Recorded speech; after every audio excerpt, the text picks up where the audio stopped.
We're going to go and get started. All right, good morning. This is the April 9th, 2024 Cottage Grove Economic Development Authority meeting, which I'm calling to order. The first order of business is roll call. So, Alexa? Yes. EDA member Scott. Here. EDA member Carey. Here. EDA member Myers. EDA member John Baptiste. Here. EDA member Cheetah. Here. EDA vice president Olson. Here. EDA president Bailey. Here. All right, good morning, everyone. Next, we'll move to number 3, which is approval of the minutes, which is 3.1. If there's no changes or corrections, I'll need a motion and a second. Move to approve. All right, we have a motion by EDA Vice President Olson. Do I have a second? Second. Was that EDA member Cheetah? Thank you. Second by EDA member Cheetah. All those in favor signify by saying aye. Aye. Aye. Opposed? Motion carries. All right, we'll move to 4, which is business items. We have a whole bunch this morning. We're going to start with 4.1, which was an addition that maybe it wasn't on your initial agenda when it came through. This is a presentation by DART, which the EDA and the city have been working with for quite a few years now. And Jan and Ann, Jan Hicks and Ann Bailey, I should say last names there. No relation, I don't think anyway. No, we've been through that. Yeah. Are going to give us a presentation on darts, and then if any questions afterwards, EDA members are welcome to share. Thank you. Good morning, Welcome. and thank you for fitting us into your agenda. We wanted to give you an update this morning because we've been operating a loop in Cottage Grove for 3-4 years, probably 4 years now. Yep. And it was nice to give you an update to see how that is going. And then we also had added some additional services. My name is, as Mayor Bailey said, I'm Ann Bailey. I'm the president at DARTS. I have been at DARTS since 2015. And DARTS is turning 50 this year. So, happy birthday. Congratulations. Thank you. So a little bit about us, for those of you who aren't familiar. We continue to help seniors live independently, and we support the caregivers of seniors. So we do this through a variety of programs as well as using a lot of volunteers. Our mission is creating connections that enrich aging, and that enriched portion is what we think of when we think about it's more than just providing a service to an older adult. It's also making sure that those older adults still have a place in our community, get out and about, those types of things. And we're in the Southeast Metro here. I really covered the mission, vision, and values, so we can skim through that. So we really are about just-in-time services, and that's not by design, that's by how life works. We can tell people for as many times as we want that we're here, we're able to support people, and you don't retain the information until the day you need it. So we are there to help people who often are at a point of crisis, a decision point in their lives or in the lives of the person that they're caring for. And you can see in 2023, so we just compiled all of our 2023 numbers. We served just over 2,000 clients in the Southeast Metro, and this is a distribution of where the services fell, so where people were registered for services. About a fourth of our folks use more than one DARTS service, so they may use transportation and home cleaning or something like that. So transportation still is the lion's share, but home services, which is outdoor chores, cleaning, and home repairs, is the next runner-up. With that, Jan, I think we get into a little bit more about our services, which I think I've mentioned all of these. And service coordination is the one that I haven't mentioned. That is where we help somebody, in some cases we're on site in CDA operated buildings in Dakota County. In some cases we just go to people's individual homes to provide that information that they need to get the service that they need to continue to live successfully. So an example might be that somebody's living independently and they come down and say, well, I don't really feel like cooking anymore, and we help get them the appropriate meal service so that they can continue to be successful living in their own home. Well, There that's you my go, Jan. time. So I'm Jan Hicks. I am the director of programs, and really that I am the director of transportation, and I'm the director of home services, which are a couple of our bigger services that we offer.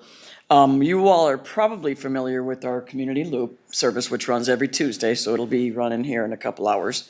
And it it goes to more of your densely populated senior locations, so Legends, Norris Square, Woodland Park, and then that whole little area in the Hinton and, the H's, as I like to call it. I can't remember the names, but anyway. And then it goes to places like Hy-Vee and Walmart and up and down, pretty much up and down East Point Douglas Road. As usual, Walmart is as with all of our loops, and this is number 6. This is number 6 of all our community loops. And the most popular destination is Walmart. So for seniors in particular, here in the Cottage Grove, getting from quite a bit north down to Walmart is no easy task. So for a really easy, low fee, we ask $3, and we never turn anyone away for inability to pay. But that'll get them, that'll hop on the bus, they can ride along all day long for 4 or 5 hours and go as many places as they want. So that's really doing well. Later this week, I've got a meeting with the Basic Needs Food Pantry. So we're going to start using the loop to pick up individuals who are in need of food supports, and we'll pick them up in the Woodland Hills area, over by the library, and then take them down to the food pantry, which I'm honestly, I don't really know, Jamaica Square, down in that area. And so that's going to be kind of an interesting new thing, and we'll give you updates on that. We also offer group rides for individuals, so not for individuals, for groups. So somebody might want to go to the Twins game, or they might want to go, like a senior population might want to spend a day going to the Arboretum or somewhere else in that area. And individual rides, which we do have quite a few Cottage Grove residents. I'm not familiar with how your Metro Mobility status here, if you're an on-call area, or if you are in the ADA required area okay. Unfortunately, no. So that is something that we do offer, and we've got affordable rides through the Older Americans Act that your residents can call for transportation. And, it requires a little bit of registration, but anybody 60 or over qualifies for some of our funding programs. So that's really handy. And and as it says here, the loop provided 647 rides in 23, and I don't have the number of how many people took individual rides, but we do. There were quite a few. I don't have that number. Okay, and then one of the things that the other big service that we offer is home services, so home cleaning, home modification and repairs and outdoor chores. We've had some forays into outdoor chores here where we have some volunteers who help people with fall cleanup, with some lawn mowing. Snow removal we were lucky to find a contractor this year who was able to help several of your residents with snow removal. But what I really want to hit on is our home modification and repairs. This is for a lot of older adults. They're not able to get on a ladder anymore. And something as simple as changing out the batteries in smoke detectors and carbon monoxide detectors can be a big barrier. Something like a grab bar can help with such accessibility in a shower. We offer very affordable home repair prices. It's about $100 for the first hour and then $70 after that. And we do offer some programs. We do have some subsidies for those who cannot afford it, a sliding scale. But I think you all have one of these little things. But we focus on 3 major areas: safety, accessibility, and independent living. Because safety, obviously, that's your smoke detectors, that's your maybe contrast stairways, so that somebody can walk upstairs. Accessibility is things like grab bars and handheld showers.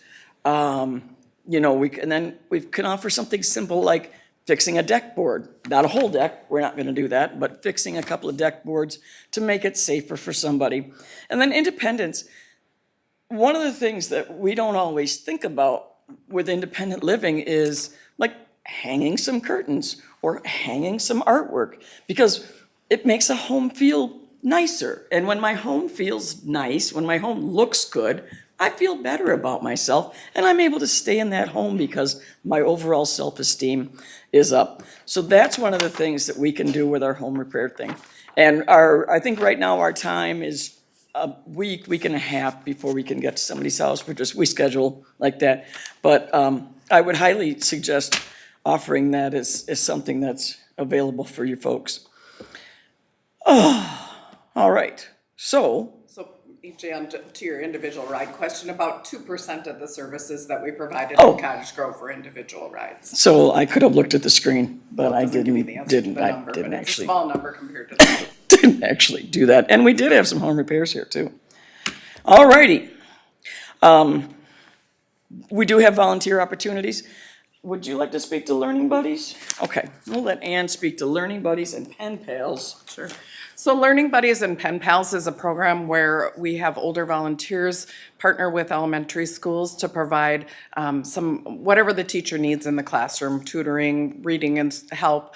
And our Learning Buddies program coordinator has actually spoken with a couple of the elementary schools, and we have commitments that there are teachers in the elementary schools in Cottage Grove that would like this assistance. So we will be doing a bigger push for volunteers for next school year so that we have enough volunteers to help those classrooms out. It's one of those things that every so often we survey every volunteer and every client annually, and every so often the Learning Buddies quotes from a volunteer will come back to say it gave meaning to my life.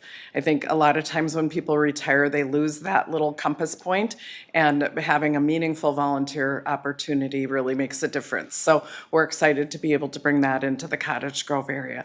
And part of the reason for the expansion of home services into the Southern Washington County area has been because for the last 2 years, you may be familiar with Department of Human Services has a grant that they call the Live Well at Home grant, and that's how we've been able to fund the expansion into Southern Washington County and offer sliding fee or adjustable rates to people. So that's been what's made that affordable for Cottage Grove residents in the past 2 years with our home services. And we should say that these are available for the whole 61 corridor. We're not going to Woodbury, but we Yeah. like Cottage Grove, and we like St. Paul Park, and we like Newport. So, any of those areas. Yes, so Southern Washington County, the parts we drive through to get to more of Dakota County, because our offices are in West St. Paul. Do people have any questions for us? The EDA members, any questions at all? No, just thank you for coming in and sharing. I mean, I think when we set this in motion a few years back, obviously it's been successful for the seniors that need that support. I do know our county commissioner, matter of fact, they're having a workshop this afternoon on transportation, and one of the things that she's really interested in is trying to get some additional, maybe DART services in Cottage Grove that would actually go down to the food shelf, as an example, in St. Paul Yeah. Park. So Right. I believe she's going to be speaking on that to the county board later on this afternoon. And we did send her the same data, so she should Perfect. have the data. So, and the thank you really reflects back to you. So you as a council took a chance on saying this was an important service to provide, and thank you. I think that it's a really augmented service, and I think it really speaks volumes to what you feel about all the residents of Cottage Grove, that you're really focusing on any age. So thank you very much for remembering our older residents. You got her. Thank you for coming in. Because older, mind you, is defined as 50 and up. That's me. That's me too. Yeah. Thank you so much. I'm not going to look this way. And maybe not that way. Thank you. All right. Next, under business items, is 4.2 is the economic development update and business inquiry, and G is going to walk us through this one. Thank you. Good morning, everyone. It's another beautiful day in the neighborhood. It's tough to follow such a great act. They do really good things in the community, and the staff knows that because we share all of their information via our e-news and e-connect. So you all should be very proud of yourself for supporting a program that really helps a lot of people, because it's important. All right, so we're gonna start off with the beige book. So overall, you can see from the report that employment, prices, consumer spending, they're all either slightly down or modestly okay as far as increases. Construction activity is down, commercial real estate is kind of flat. The The office market sector soft, and residential real estate remains subdued. The theme for the day is the economy's okay, but it's not going gangbusters, essentially, because manufacturing, while activity increased slightly, agricultural sales fell, and then minority and women-owned business reported lower sales and profits since the last report. So this quarter, we're struggling a little bit, but hopefully it's going to be turning around. And you'll probably hear a few things in the presentations coming up that will explain some of that as well. As far as community development, the community development director is running a little late today, so you don't see her here as usual. But all their great work is continuing. Honenstein's, as you can see from the pictures, their drive-through cooler has been created and the interior office framing has begun. So obviously, the really nice weather this winter has caused all the construction activities to exponentially be completed faster than they probably originally intended or could have done. The low zone water treatment plant, this is your new treatment plant. The footings are in, the slab is poured, and of course, the walls are going up. So if you've driven over there, it's moving along quickly. Chase Bank, if you've driven over there, the walls are up, the building's taking shape, the parking lot has been dug up, and now they're working on some of the interior and exterior completions on the building and the landscaping. O2B Kids, same thing. They are moving along really rapidly. Interior framing is continuing and interior trade work has started. They should be probably well ahead of schedule as well. In other developments, you are finally going to have a pediatric dental office in the city. Orikura, Dr. Orikura has, the permit's been issued for a new office building in the Summerhill building. So that's going to move along rapidly. He's still working with MCCD on some financing. Blue Stem Senior Apartments, the building permit has been issued. You saw in your last report, if you're on the city council, pictures of it. It's moving along rapidly. And that's located just across from Grove 80, and that's the Affordable Senior Housing Project. And then in Norhart, their building, their plans have been reviewed and a review letter provided to the new apartment building, and it's going to be located over there at Hadley Avenue. So that's a market rate apartments. And happy to answer any questions on the development report. EDA, any questions for G? All right, seeing none, you got her there. All right, we'll move then to 4.3, which is third amendment to amended and reinstated contract for private development, which is NorthPoint. And G, I think you're going to start us off in this one. I will. Okay, so you've already approved 2 amendments to the agreement. The first one was back in May of 2022. The second one was in February of 2023. All of them are essentially for the same reason. The market is still soft in the industrial area, and the projects are just not moving along as fast as they had hoped because they can't secure the tenants that they need. Generally, when you have secure the tenant, then you build the building, right? So in January, they met with the mayor, the city administrator, and staff, and they said, you know, they're still delayed.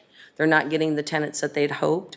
And then Charlie? Yes. Charlie NorthPoint is here in case there are any questions after I'm done.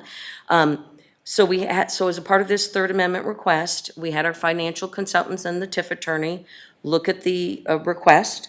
And if approved, it's going to result in some changes, and they're as follows on your screen. The commencement and completion dates will change for Phase 1A and also for Phases 2 through 4. The building sizes will also change. So they've changed slightly. You can see by reading the screen here, like 1A changed substantially lower, but some of the other ones are larger. So all in all, the overall net will change by about 88,000 square feet. So in a development of 3.4 million square feet, that's really not a lot of difference. And there are other things going on over in the business park that may also change this as well. A few other changes, the jobs created will decrease from the original agreement from the 1870 projected to approximately 1,200. The amount of the TIF generated will also decrease from approximately 12.5 million to 7.16 million. And this request will also result in the note never being paid off because of the time frame of the actual TIF, which, Brenda, we confirmed yesterday was 7 years. Is that right? The TIF district is 8 years. 8 years. Receipt of first increment. Yep. And then, of course, the ability to decertify the district early will likely not happen as well because of the timing, because they've pushed themselves out to 2028. And Charlie may be able to answer some questions for you. I don't know how new he is to this project, if you have any questions. Fairly new to the project. I'll provide a brief update on the existing two buildings. Yeah, do you on want up. to just come on up and Yep. state your name and address, please? Thank you. We'll go back one slide so you can see. I'm Charlie Cannon with NorthPoint Development. Fairly new to this project, but I've been with NorthPoint for a couple of years now. The existing two buildings, Lumberman's in Building 1, did commence a couple months ago, and they're in and operating, getting moved in, which is great to see them moving all their product in and getting situated. And then that leaves about 90,000 square feet in Building 1 vacant. And then Building 2, the 500,000 square footer, still remains to be vacant. We've actually seen an increase in RFP activity within the last month. There's a 3PL business that a few folks are chasing. So great to see that they all came to us for the business. We're in the running. So other than that, that's about all the updates that I have for the existing two buildings there. Okay, sounds good. EDA members, any questions for Charlie or G? Yeah, I do have one that's EDA member Jean Baptiste. part question, part clarification. So if I understand this correctly, the TIF is being reduced, but then it's non-recoverable, correct? So the TIF is being reduced because the increment will not be created because of the delay in the buildings. So you operate under a pay-as-you-go system. So it's just going to reduce the amount that NorthPoint would eventually get in their pay-go. Okay, sounds good. And And how it could reduce to zero depending on how long this takes. and how much of that previous amount would have been recovered of the 12.5? Would have been recovered. Yeah, it notes here, the request will also result in a note that will never be paid off. Is that what you're referring to? Can you okay. clarify what that means to like the city and the I'm going to taxpayers? have Brenda Yeah, I can clarify that.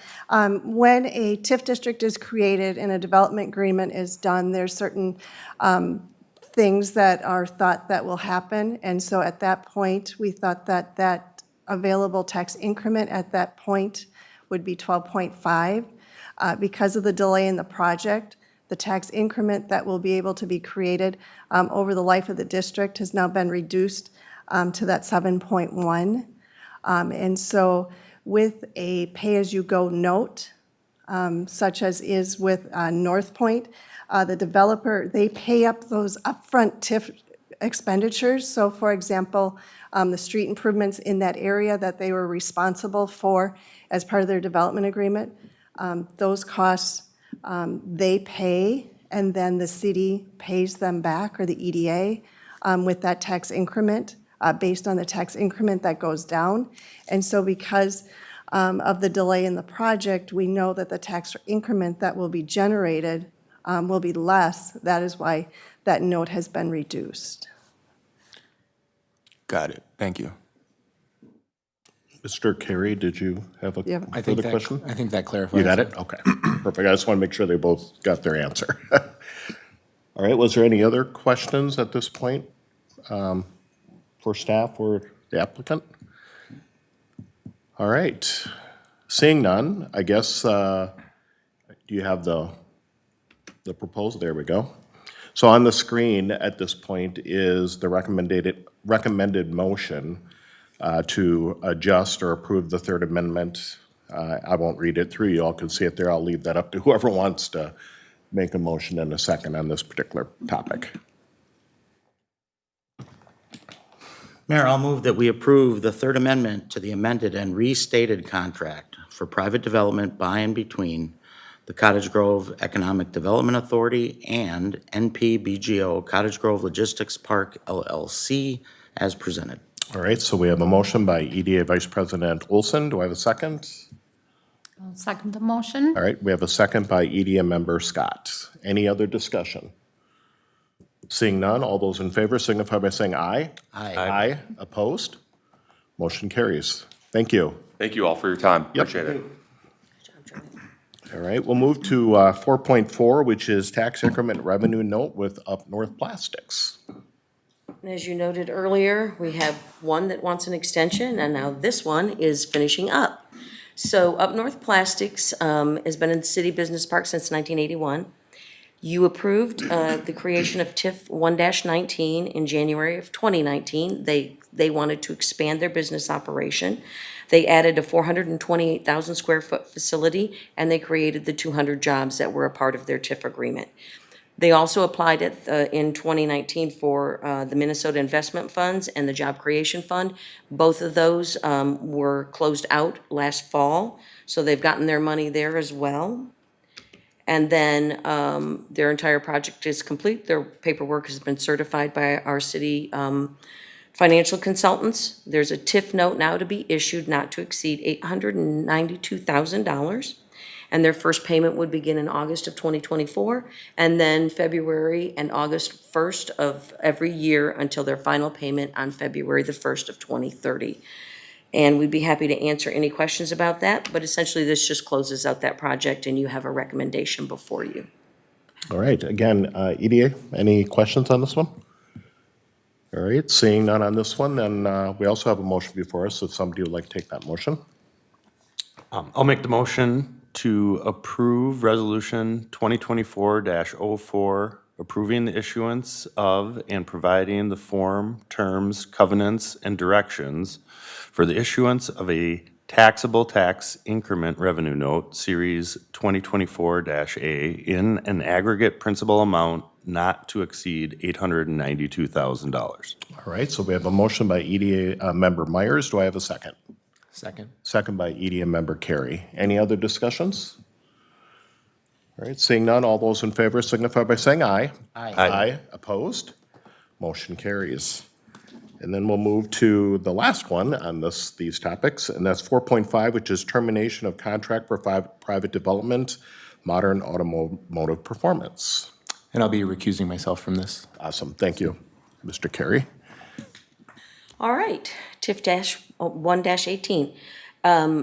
Modern Automotive Performance was the tenant in the building at 9800 Hemingway. In May of 2019, you created TIF District 1-18. MAP made the capital investments and created the agreed-upon jobs per their TIF agreement. However, in late 2023, MAP determined that they would allow their lease to expire on the building. Staff then went over to the building, visited with the brokers, and confirmed that MAP was no longer open for walk-in business per the signs on their door in January. So that began the process of the TIF decertification. Because once you lose the tenant, then it's not operating according to the TIF agreement originally provided. So the building owner, 9800 Hemingway again, was notified in January of the default event because the tenant was leaving and/or had left. And they were given 30 days to cure the default. They haven't found a new tenant that with that we could even possibly consider transferring a TIF to. So that did not work out. So now before you is a consideration to terminate that agreement and the taxable increment note, and then decertify taxing entity TIF 1-18. And that's the recommendation before you, and happy to answer any questions for you. So it looks like there's actually two motions here, is that correct? Correct. Okay. So EDA members, is there any questions on this particular one? Sure. Yes, but I'm sorry, was that Mr. Cheetah? Yeah. Sorry, go So I ahead. guess I'm a little new to TIF. I Sure. understand a little bit of it. Where was I going with this? So I guess if they find a new tenant later on, are they able to, I guess we're turning it off now, are they able to turn the TIF back on if they do find a new tenant, or is this the end for them? No, this would finish this district. Okay, no, that's fine. I'm just clarifying, so. No, that's a good question. No, that's like, it was funny because before this meeting started, I said, this is one of those weird meetings where we have three different separate TIF-type items happening. So I was asking staff to be prepared for some questions because it's different than we normally deal with. So they had their pay-go, they were getting their payments. The district itself has collected enough money so that the city will not be out anything, and that's the value of pay-goes. It just, the only person who obviously doesn't get, or entity that doesn't get anything is the person who owns the building, right? Because it ceases. They've gotten approximately half of the pay-go, and now the rest will just cease. Okay, fair enough. Because the increment will cease. So that does bring up one question for me. So let's say, in the event that this was done, they broke the agreement a while back at a point in time where the city was kind of upside down their financials. Do we have anything moving forward in our agreements that would allow us to recoup anything so that we are not out any money? Yes, you do. You always have look-back provisions and clawback provisions depending on the type and style of the noted that it is. Got it. Thank So you. yeah, the city, the financial consultants, and your finance director always make sure we're covered. Awesome. Good. Yep. Awesome. Anybody else? All right, so we have two motions before us. We'll need to take them each separately, so who would like to take the first one? I can Okay, take the first one. I make a motion that we approve Resolution 2024-05, terminating the contract for private development and tax increment financing note for Modern Automotive Project in TIF District 1-18. all right, so we have a motion by EDA member Scott. Do I have a second? Second. Second by EDA member Cheetah. Any further discussions on this one? Seeing none, all those in favor signify by saying aye. Aye. Opposed? Motion carries, and then we have the second motion. I can take this one. Okay, I make the motion to approve Resolution 2024-06, requesting decertification of tax increment financing District 1-18, and direct EDA staff and consultants to send the resolution to the Washington County Auditor to decertify TIF District 1-18. all right, so we have a motion by John Baptiste. Do I have a second? Second that motion. Second by EDA member Myers. Any further discussion? On this one, all those in favor signify by saying aye. Aye. Opposed? Motion carries. All right. You're good. Thank you, Mr. Carey. All right, so now we'll move to 4.6, which is proposal to prepare a housing needs assessment. Gee, you just keep rolling along here. Thank you very much. In January 2024, the City Council accepted a staff recommendation at their workshop to for the completion of a housing study. And what was discussed at the strategic planning workshop is that a study was needed so that we could know who was moving in, who was moving out, why they're moving out, if the housing is affordable enough, do we have enough market rate versus affordable? So we thought the time had come to make a recommendation to actually have an official study done. Staff researched options, and the team at Maxfield Research comes highly recommended. They do over 100 housing studies every year. The study will take approximately 120 days to complete, and the costs for the study are $22,875. And you'll see on the graphic on your screen, that's kind of the flow chart of what happens. They look at our policies, they look at our housing stock, they do the demographics and employment, they do an economic development analysis, they have a demand gap analysis. So what do we have, what don't we have, what could we use, and how is any of the housing being used? And then they'll make some recommendations to the staff, and they'll do some conclusions, and then we would bring it back to the EDA to accept the report. Well, really, we'd send it to you in advance for comments, questions, concerns, and then, of course, we would bring it back to you to approve after the 120 days, approximately. And there is a recommendation before you. We'd be happy to answer any questions, but this is a necessary part of your strategic planning process, really. Yeah, and I'll just make a quick plug, and maybe my council member partner next to me could too. You know, we hear a lot in the community in various, venues, avenues, whatever you want to call it, social media, newspaper, whatever, that, either we're growing too fast, we're not growing fast enough, we don't have enough of this, don't have enough of that. Do people want small houses, big houses? I mean, this is going to kind of give us an idea on all of that. To make sure that we have our finger on the pulse of what future looks like from a growth standpoint. Are we, looking to build certain types of homes, apartment buildings, affordability, and things like that? I mean, from what I hear, we're doing pretty good comparatively to our friends to the north, but on affordable housing, from what I'm hearing. But we need to understand what that means for the citizens of Cottage Grove and people that want to move here. So that's part of the discussion that the council had at our workshop back in January is, making sure that we have a good, solid understanding of what the future holds, looking down the road here for what types of housing is looking, changing and things that are happening within the future. So I don't know if you, Thank you, Mayor. Vice President Olson, if you had anything you want to say? With respect to housing, complicated issue in many regards because what you see depends on where you sit. Hence the reason to have a objective third party do this study for us so that we can strategically and tactically attack the problem, if there is a problem, in the appropriate manner. To the mayor's point about, folks sharing their opinions on all the various social media sites or when we're at a meeting or when we're at an event, we do hear about housing stock in the community frequently. Those of us who've grown up here know that for years and years and years, the affordable housing in the city, quote unquote, was considered to be the Thompson Grove side.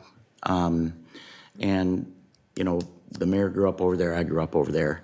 But even the properties that were original Orrin Thompson homes on that side of the highway are kind of breaking over that $300,000 mark for purchasing.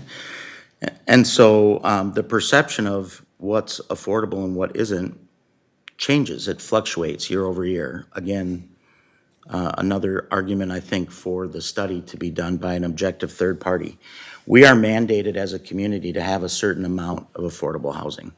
That's mandated by the Met Council, and so are all the other communities in the area. So making sure that we're doing our part is a critical element of what we do with regard to our zoning and our planning. And you've all read the news. Supposedly the Twin Cities is short 100,000 domiciles at the moment for people who actually want to live in the Twin Cities. Development continues to be one of those sort of hot button issues. What should it look like? Where should it go? So on and so forth.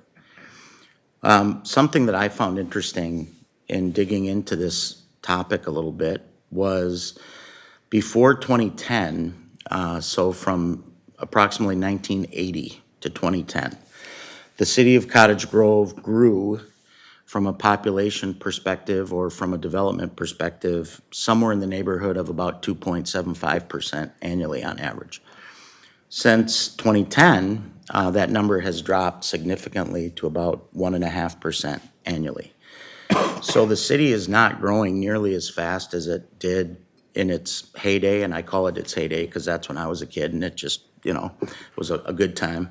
But we are still growing.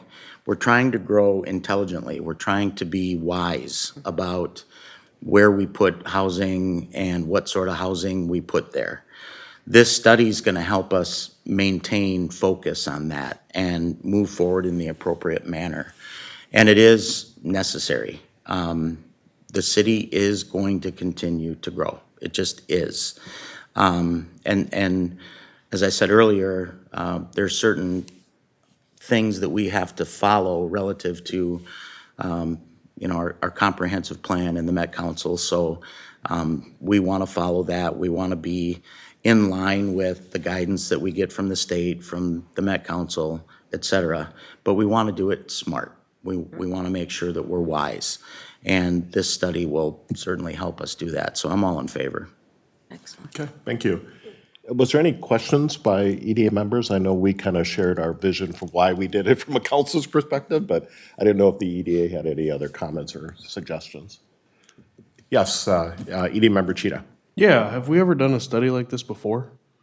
And not to my knowledge. Well, We did did. in-house. It was before you, Oh, but yes, okay. we have. But it's been quite Oh, many a long years. time. Yeah. Okay, fair enough. So, I mean, I agree that this is completely necessary. For starters, I love talking housing, so, sorry, I'll get off my soapbox eventually, but, yeah, so I love the idea of a third-party study. I think it's really important to know what we're looking for. I guess when you talk to builders, they say that's government regulations, that's a problem, and when you talk to government, they say it's the builders not building what people want, so third party is fantastic if they're looking into that, and so, no, I'm excited about it, and I'm excited for 120 days, to see what we get back, so. EDA Vice President Olson, I have one more thing. Yeah, I just want to respond to the question of whether we've done this before with a little more color for you.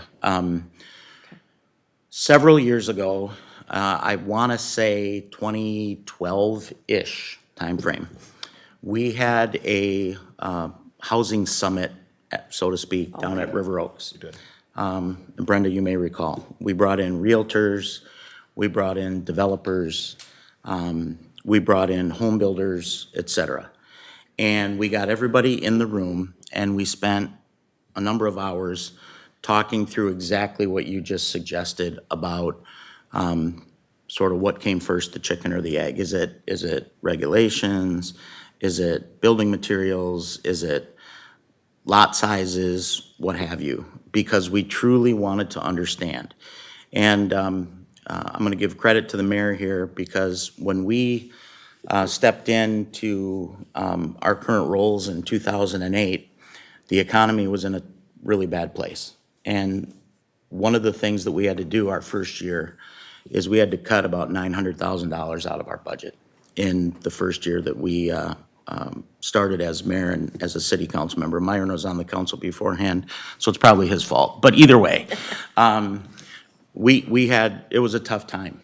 But one of the things that the mayor stated at that time to the council and to the staff was, we know that the economy is going to turn around, and we want to be prepared for that. We want to be out in front. We want to make sure that we have all our ducks in a row when things change, so that we can move forward quickly. And we did, and that study was part of that. That conversation was part of that, so that we had a better feel for how do we make sure that builders, developers, et cetera, feel like Cottage Grove is open for business, and we're ready to go to work. And so we streamlined our permitting process. We took a very hard look at some of our ordinances, which we just did again this year. And we made some pretty significant changes in the way that we do business. And that led to what we're experiencing now, which is what I would describe as intelligent growth, but growth nonetheless, and very consistent growth year over year over year over year. So we definitely dug deep, but as you know, the markets change constantly. They're always fluctuating. And so we felt like it was a good time to sit down and do that again. And we meet with those folks on the regular. We try very hard to understand their points of view, while still maintaining the integrity of the community in a way that we feel is appropriate. But I think this will definitely help us take the next step. And then I'm certain that, 8 to 10 years from now, we'll take another step and so on, just to make sure that we're still on track with the market. That information that we got was good information, but it's kind of old right now. So new information's good. I hope that's helpful. All right, so with that, EDA, we have a motion before us. If somebody would like to make that motion? Sure.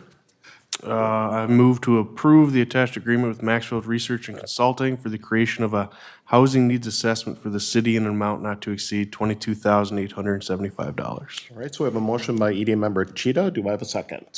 Second that motion. Second by John Baptiste. Any further discussion? Seeing none, all those in favor signify by saying aye. Aye. Aye. Opposed? Motion carries. Thank you, everyone. 4.7 is the Grow Minnesota Partnership Program.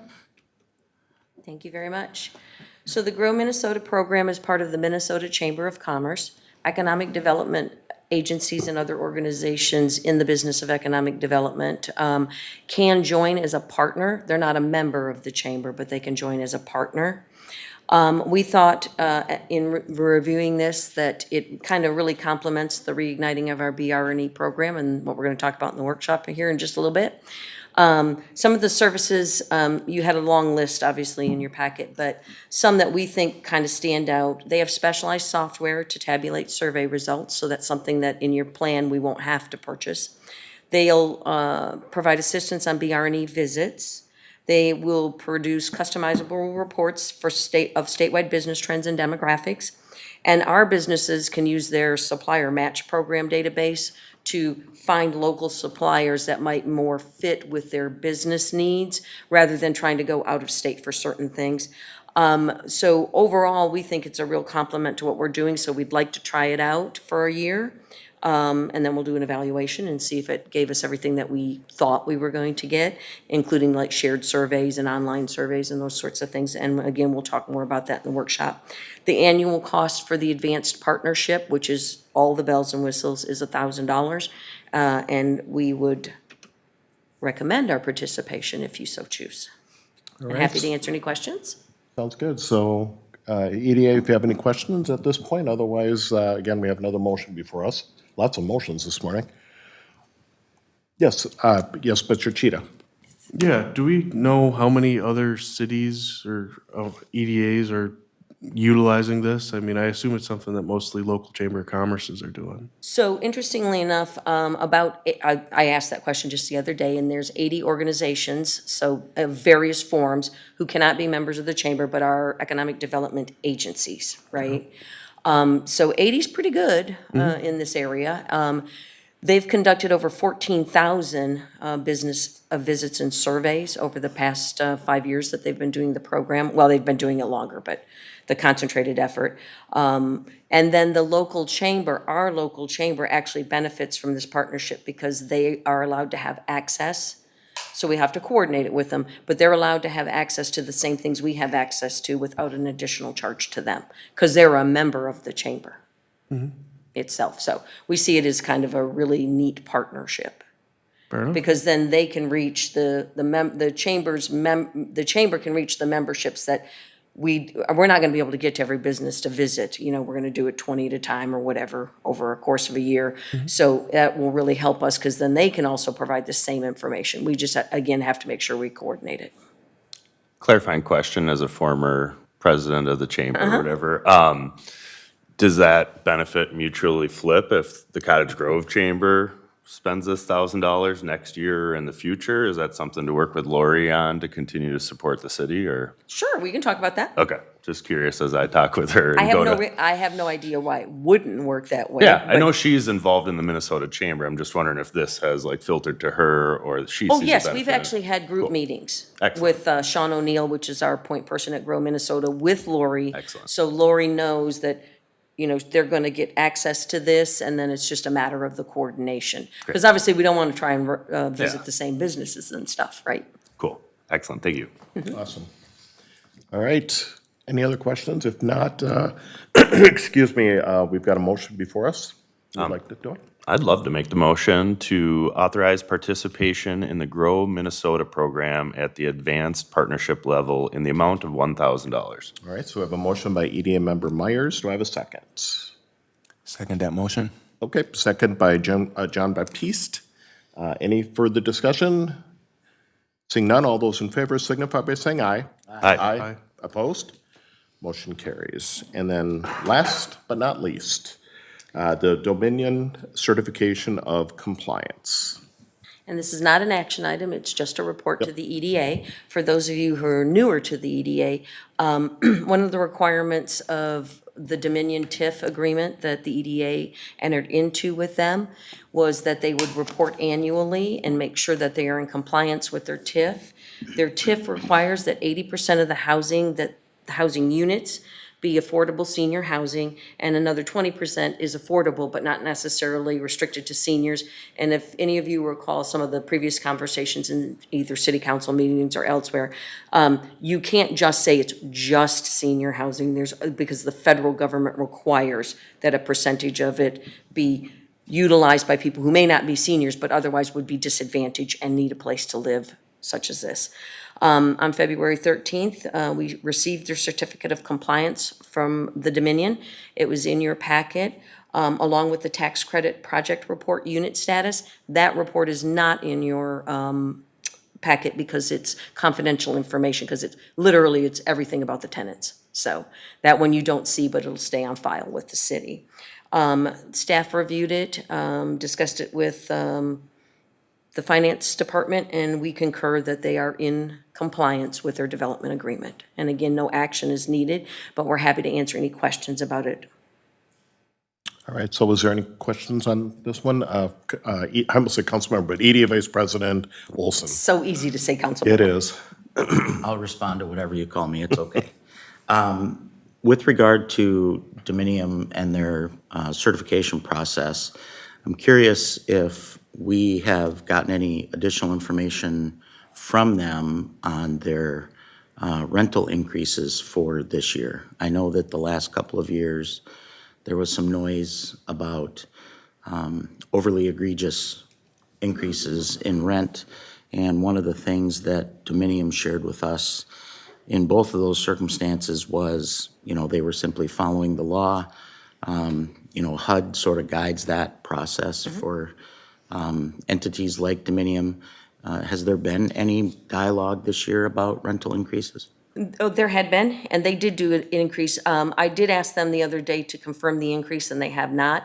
But there were some meetings with the city administrator, the mayor, and I, with one of the owners of Dominion. He claimed that the increase for the 2024 cycle is 4%.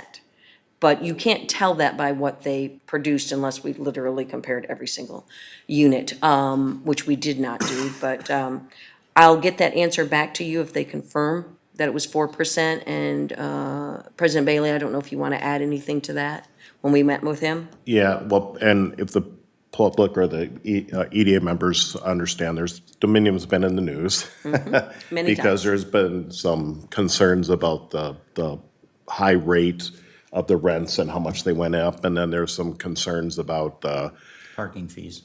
parking fees, All but it was sorts of more fees. actually the electrical and all, They have a lot of add-on fees. Yes, So you have to look so carefully. I worked with actually a tenant at ours to kind of provide some data and some information of the info that they're getting, and then provided it also to the county, and jointly between the city of Woodbury, Cottage Grove, and the county did submit a letter of concern to the Attorney General's office, just wanting them to make sure that our seniors aren't, when I say our seniors, not just Cottage Groves, but seniors everywhere, are not being gouged when it comes to all these extra service fees that get placed on some of these charges that they get. And then, one of the other things I will say, and it's fortunate and unfortunate, however you want to say it, is, affordability is also a kind of a slippery slope. And the reason I say that is what is deemed affordable in Washington County is not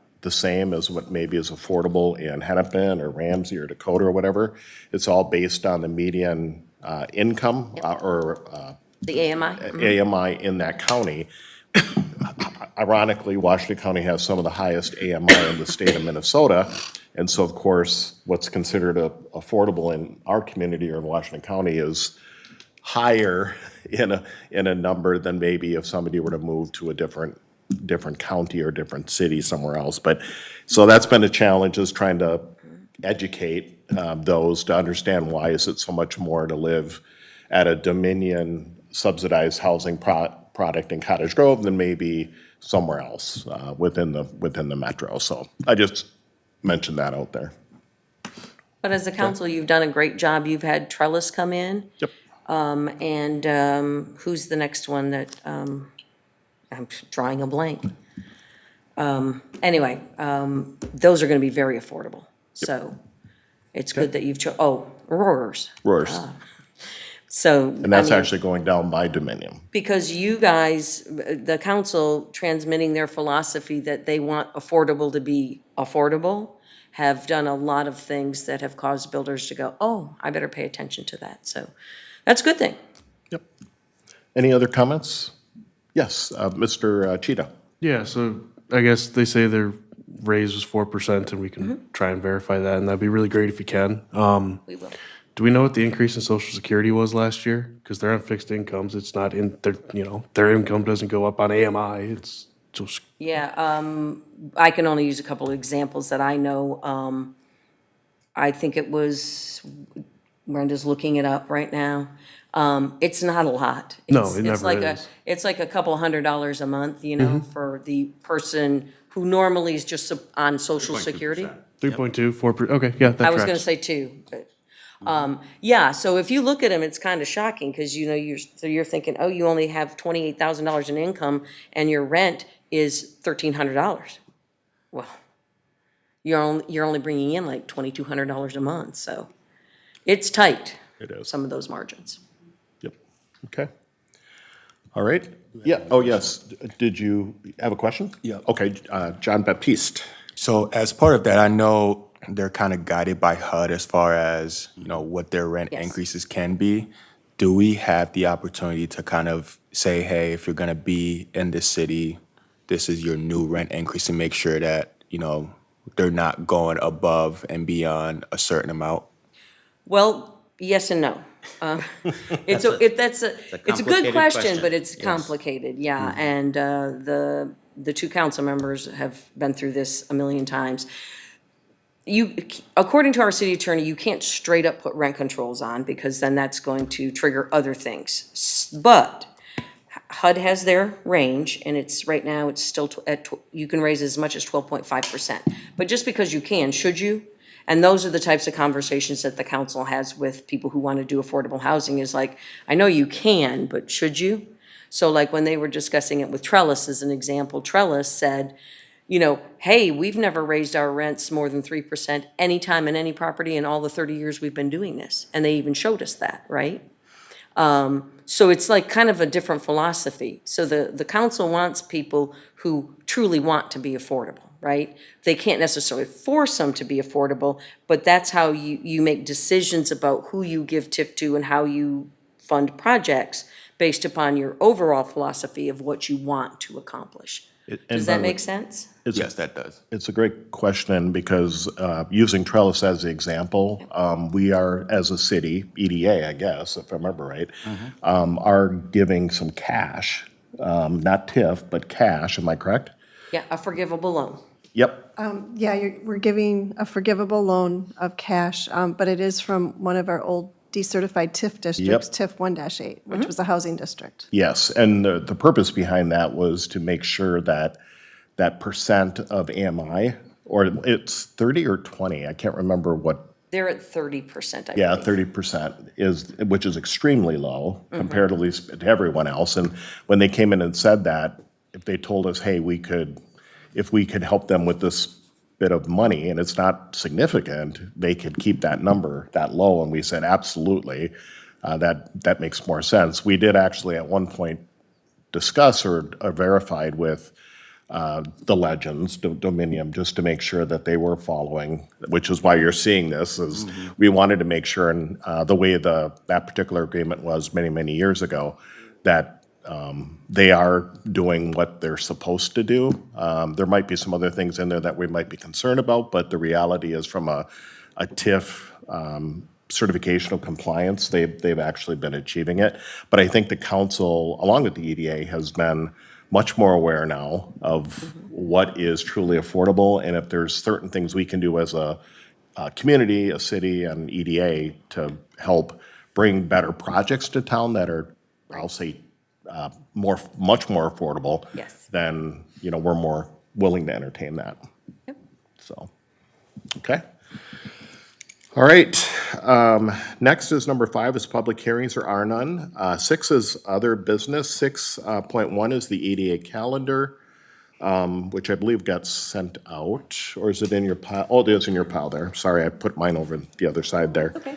And then I have 2 comments on EDA comments, but anybody else have any EDA comments they want to bring up? EDA Vice President Olson. Thank you. A lot of good stuff on the agenda today, and if you'll notice, pretty much everything revolved around TIF. Here's my comment. I'm new to the body this year. I've been on the body previously, but I'm new to this group. And what I don't know is whether there's ever been any training from our TIF attorney on what TIF is, how it works, why we use it, et cetera. And then further, an understanding that TIF is just one tool in the toolbox as it relates to economic development. Some cities love to use TIF, it's their preferred method. Others don't. Some communities like to use tax forfeiture or other tools. For tax abatement or loans. Right, so here's what I'm wondering is, would there be any value in, at some point, having a workshop with our TIF attorney and/or Ehlers to just explain to the body, these are some of the tools that are available to us, this is what we're doing currently with TIF, this is why, just to make sure that everybody's up to speed, because it can get complicated, it can be difficult. And when you talk about increment, what is an increment? What does it mean? How does it occur? Those kinds of things. I just wanted to suggest that maybe there's a conversation there about doing some training. Maybe not, maybe it's already been done, but just wanted to share that. And then I had a resident reach out to me about something the other day that I thought was interesting, and that is, on our city website, if you're looking to get information on a specific project, it's a little bit cumbersome. And the suggestion that the resident made was, wouldn't it be neat if we had a what's new page? Just here's what's new, here's what's going on in terms of economic development in the city, whether it's a road project, or we mentioned Chase Bank, we mentioned so on and so forth. Because I think the number one thing we get asked as council members, and I know the mayor does because he puts little updates out on his page, hey, what's coming to town? When's it coming to town? What about this? When did that happen? How come Quick Trip's not here yet? What are we doing with this? What are we doing with that? And so maybe a what's new, just sort of homepage on our website where people could then click through to look at either a packet or drawings or whatever might be a way to really ensure that we're being as transparent as possible with the public, number one, but number two, that they can just find it without needing to kind of wonder and then, oh, I got to figure out which packet it was in. Was it a planning commission meeting? Was it an EDA meeting? So I just wanted to suggest that as something that came my way from a resident. I know we have an outstanding communication staff. Maybe that's something they could think about. And that's it, Mayor. I'll turn it back to you. Okay. Anybody else have any questions or comments before? I just said, Just to reply to your comment, Yeah, I think go it's ahead. probably been 4 or 5 years, Matt. I don't know, we did get some high-level tutorial early on, probably when we started, but it has been a while since like TIF 101 was explained to Yeah, this and group. it can be complicated because depending on how you format your TIF, which, oh, by the way, has to be approved by the state. I mean, you can't just do it, right? So there's things that people, I think, should know. And as members of this body, if somebody were to ask you, I would hope we could respond appropriately and have the information we need. Intelligently, yeah. Yeah, and Mayor, if I could, so I would accuse you of listening to some of our conversations because you just brought up the very two subjects that are on our task list. The new members got some initial training, just a general discussion through, but that was more from the city attorney about how the body works and all of that. Because she's definitely not the TIF expert, as she Right. likes to say. So I don't know if Mr. Batty's going to retire somewhat soon. He's made some noises about that. So it'd probably be, if we're going to do a training, which we had discussed with the city administrator, probably it would just be Ehlers to They did begin my with. training years ago and Yeah. it was amazing. And the what's new page sort of thing is that we're going to revamp the economic development newsletter. So it was exactly to your point. It's funny when Emily and I were talking about something the other day. She says, "Oh, people aren't interested in that," and I went, "Oh, Baloney. yeah, they are." Because you just do it, and it's just some of it's not very sexy or interesting at certain points. It's just like paperwork, and then finally, boom, look. There's a project. All you gotta do is look at the mayor's Facebook page. When he puts out updates on stuff, it gets shared, it gets liked, he gets yelled at. I mean, there's definitely responses. Oh, we see. Yes. So Alexa and I are working on that, like a quarterly update. Thank you. And we'll figure out if it needs to be monthly through the E-Connect or how we need to do it, but we'll figure it out. Yeah, just something a resident brought up that I thought was relevant. Absolutely. Thank you. Two things real quick, just for the group here. Ironically, since we've been talking a lot about housing, one of the things, there was with staff's help, I had an article in the paper, I believe it was last week, regarding the missing middle Yes. legislation that was going through. It is my understanding that the missing middle legislation is now dead. Can you confirm, Can you Mr. Cheetah? confirm? I know it's not moving at the moment. Okay, so just for the, Nothing's ever dead. that's true up at the Capitol until the session's done, but word has it that there's not support, predominantly, it sounds like, from suburban counties, suburban mayors, myself included, and it isn't that we're, especially as we talked about affordable housing, it was the way they were going about doing it, which was of extreme concern, which would be, in essence, you could build duplexes, or depending on where you're located, fourplexes, sixplexes next to a single-family home in the city of Cottage Grove. Couldn't do a thing about it. We couldn't stop it. We couldn't say what kind of materials were on the building. We couldn't say you have to have parking for all those tenants. They would be allowed to be on the street, which means winter months we'd have to change our plow situation in the community. So we were very adamantly against it. Basically, every other community yeah. Everybody was Yeah, against so I just thought I would share that with you, that that's been discussed quite extensively. We believe that there is, and I think the city does too, that there is another way to do this. And part of it may be, like you talked about, the housing study and things like that to better understand. But I think it was mentioned earlier, like each other blames the other one, right? The developers and the builders blame the cities, and the cities say, well, you're not building, or you're gouging. I mean, it's somewhere in the middle is probably where we need to be, but this particular bill was not, in my opinion, the way to go. And then the other one, ironically, speaking of housing, is just giving everybody an update. I think it brought up here. If you weren't aware, I'm sure maybe you were, the Mississippi Dunes Golf Course did sell, and they closed, and they started removing trees, and the house, or houses, I think there was two, that were down there. And there was, if you saw it in the news, there was an attempt to stop it by the Friends of Gray Cloud group. They wanted an immediate injunction. The judge denied it immediately. Now, there is still kind of a court case, but I think it's out till May or something like now. So by the time the court case were to even come, if it goes anywhere, I don't know what's left, because the project is already in the process of moving forward. The good news, though, I did want to share with all of us, and I'll say it again, is 54% of the entire property is going to be park and open space, which is unheard of in developments within our city. When you take a look at all these different, normally we have to kind of piecemeal stuff together, and we did piecemeal some stuff here, but we worked with our partners, the DNR and the county and such, in order to gain as much of the land as we possibly could. And I think the only one that's left right now in that process is the DNR still has to close on the two parcels that they're looking, that we recommended that they purchase as part of the DNR SNA Dunes area there. So just thought I would share that with the EDA group here, that is proceeding, everything's moving forward. And then lastly is, don't forget, this is Volunteer Month.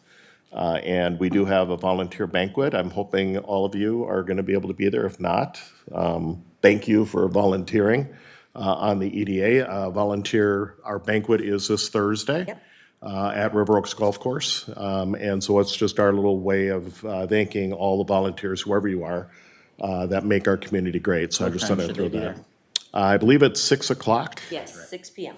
Yep, 6 o'clock, and then I believe the food is around 7, and then we have a presentation after that. I'm going to be doing a little state of the city, if you will, just to kind of share some of the things that everybody always likes to hear about what's going on, and I'll be able to do that for a little bit. So it won't be very long, but a little bit before we have dinner down there. So thank you. All right. There are, 6.3 is no response to previous EDA comments. 7 is a workshop which we will be having, and will be in the St. Croix room, and it's regarding the Business Retention Expansion Program workshop. I do have to leave, and so EDA Vice President Olson is going to kind of chair that with the group here, so if we won't adjourn in here, we'll do the adjournment in the St. Croix room, so I look forward to seeing the information that you guys share about the BR&E program and if there's any changes or adjustments that you want to make. So with that, have a good day.